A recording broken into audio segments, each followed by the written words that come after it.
Bonjour, on va étudier le drainage veineux du membre thoracique. Le drainage veineux du membre thoracique est assuré par deux réseaux, un réseau profond et un réseau superficiel.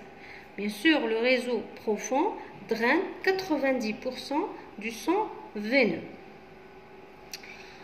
Le réseau veineux profond, donc tout d'abord, est assuré par les arcades veineuses de la main.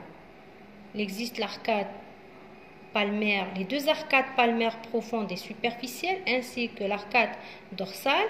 Ces arcades se jettent dans les veines ulnaires et radiales. Ensuite, les deux veines ulnaires et radiales la confluence des deux veines radiales et ulnaires, donc les deux veines radiales et ulnaires se jettent dans la veine brachiale qui elle-même va se jeter dans la veine axillaire qui se jette dans la veine sous-clavière. Donc le trajet, il est satellite au trajet artériel en sens inverse. C'est-à-dire que le trajet des veines est un trajet ascendant depuis la main jusqu'à arriver au niveau de la veine sous-clavière qui va se jeter dans le tronc veineux brachiocéphalique qui va ensuite se jeter dans la veine cave supérieure.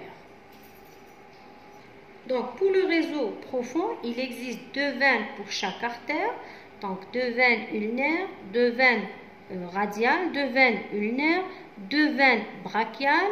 Par contre, il existe une seule veine axillaire qui va bien sûr se jeter dans la veine sous-clavière.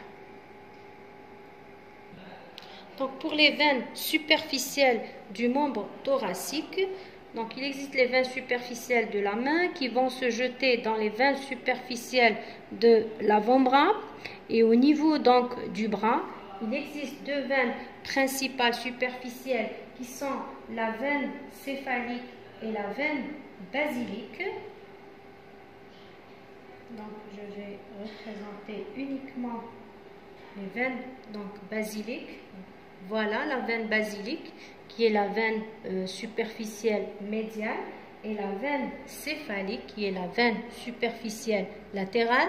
Ces deux veines vont rejoindre les veines profondes. Donc la veine basilique va se jeter dans la veine humérale, tandis que la veine céphalique va se jeter directement dans la veine axillaire. Donc finalement, les veines superficielles vont rejoindre les veines profondes, et donc par la suite, l'ensemble va se jeter dans la veine sous-clavière. Je vous remercie.